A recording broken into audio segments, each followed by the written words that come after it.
No mówię ci, nie dał rady nawet mnie ruszyć o milimetr. Okazał się nie tylko słabeuszem, ale też nie potrafił nawet kuchenki gazowej odpalić i dlatego z nim zerwałam. A myślałam, że to ja jestem zła, bo nie umiem traktora odpalić. A on gotować nie umie prostych rzeczy, nawet wody zagotować nie umiał. I swoją drogą Justyna kazała cię pozdrowić i życzyć powrotu do zdrowia. Nawet spoko się wydaje i nawet wydarła się na tego bezdomnego, chyba Milek ma na imię, i on znowu się awanturował i policja go wyciągała ze sklepu. Ciekawe, aż takiego przegrywa nie mogłaś poznać. Lądu potrafi najlepiej robić brazylijskie i włoskie potrawy, więc nie głodujemy. Co do Justyny, ona ma cięty język i nie pozwala se na głowę wchodzić. A ten Milek? No cóż, on ją nęka i chyba po tej akcji go zamknął. I kurwa, czemu ten typ z góry ciągle drze się na żonę? Zaraz tam pójdę i mu wklepię temu alkoholikowi. Ej, spodziewałaś się kogoś, bo drzwi zaskrzypiały i słyszę kroki. Tylko mi nie mów, że Lądu już wrócił z ekipą. Dzień. O czym ty gadasz? Chyba tobie już wystarczy, bo masz zwidy po tej dawce bimbru. Tylko mi nie mów, że Johnego Gata nie widziałaś. On tu podszedł i zniknął. Przecież słyszałam otwierające się drzwi i twarde tupanie o podłogę. Johnny Gat jest z Marcinem w Warszawie i przyjadą dopiero na początku sierpnia. Swoją drogą nikt nie wchodził do mieszkania i nie mieszaj więcej tytoniu z mocnym alkoholem, bo halucynujesz jak wymieszasz. W sumie sprawdźmy, czy Lądu jest na skwerku z ekipą. Widać, że niewielu ich tam jest. I kim jest tamto dziecko, co leży na fontanie? Ale nieważne. Nawet polski szpieg jest i jakaś dziewczyna, co chyba drze się na dzieciaka, bo nerwowo gestykuluje. Mam wrażenie, że dobrze się to nie skończy. Ja mam lepszy widok. To chyba była dziewczyna Lądu. Na długo przed tobą była z nim. Z tego co pamiętam, bywa impulsywna i nie patrzy na to, co robi. I z tego co mówił, to ona gorsze rzeczy robiła niż darcie ryja w miejscu publicznym.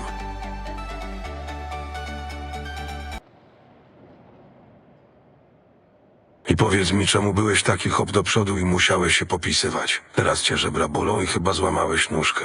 Ale spokojnie, jestem tu i cię wyleczę. Nie po to byłam w szkole, by ta wiedza była zaprzepaszczona. Swoją drogą nie mam narzędzi i morfiny, więc może to zaboleć, więc szykuj się. Poczekaj, a może poczekajmy na ratowników medycznych. Oni mu pomogą i przewiozą do szpitala. A jak nie, to przekupimy ich i dadzą tylko fentanyl i poczekamy na doktora Nikt. On go wyleczy szybciej niż jacyś lekarze, a zwłaszcza polscy. Chyba że prywatnie, ale jego rodziny pewnie nie stać. Po pierwsze, jaki doktor Nikt? Skończ pierdolić i nie oglądaj więcej doktora Aktor. Morfinę ja mu zaraz zapewnię. I dlatego, moja droga Julko, nie powinnaś się przejmować jakimś przegrywem, co nawet deski klozetowej nie umie otworzyć. A propos naszej wyprawy na Malediwy między Wigilią a Nowym Rokiem. Miejmy pewność, że tym razem przyjmą twój paszport, bo chyba tych celników rozkurwie. Byleby nie było sytuacji jak podczas pobytu w Egipcie. I zapewnij sobie dożywotni zakaz pobytu na Malediwach. A co do Egiptu, to tylko wspięłam się na piramidę, ale nic mi nie udowodniono, bo spaliłam każdy telefon osoby, która mnie nagrała lub zrobiła zdjęcie, zanim wstawili do internetu. Nie dziwię się, że wojsko musiało mnie helikopterem ściągać, a wspinaczka zajęła mi 2 godziny. Ale raczej nie powtórzę tego numeru. I niepotrzebnie się z nimi szarpałaś, gdy wysiadałaś z pokładu. Ile razy mam ci, gówniarzu, powtarzać, że żadnego soku malinowego nie dostaniesz? Teraz kurwa przegiąłeś. Hej, czemu nim rzuciłaś? Połamałaś mu żebra. Znam tylko jedną dziewczynę, która tak się wydziera. No fajnie. Natalia tu jest. Ciekawe. Dobra, choć pomożemy jej, bo może mieć problemy z faktu, że skrzywdziła dziecko. Nie no, nie przesadzaj, że tak ostro go potraktowałam. Po prostu nie miałam do niego cierpliwości. Swoją drogą ciekawe, że wróciłeś do Julki. Myślałam, że po zerwaniu w zawodówce nie wrócicie, a tu proszę. Nieważne.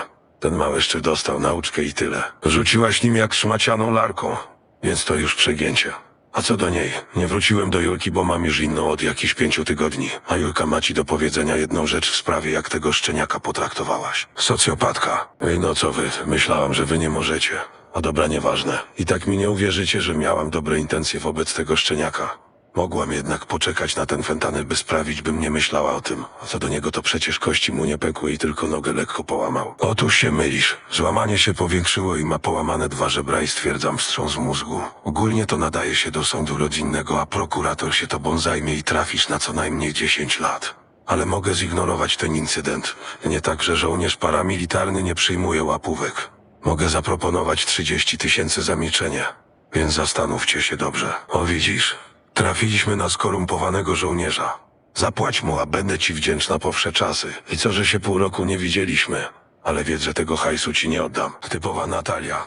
Ale spoko, chodźmy do mnie i wszystko omówimy. Marina i Dilaira pewnie już śpią, więc możemy iść. Mam też w lodówce zimne piwo i wódkę, więc się napijemy i spokojnie starczy dla każdego.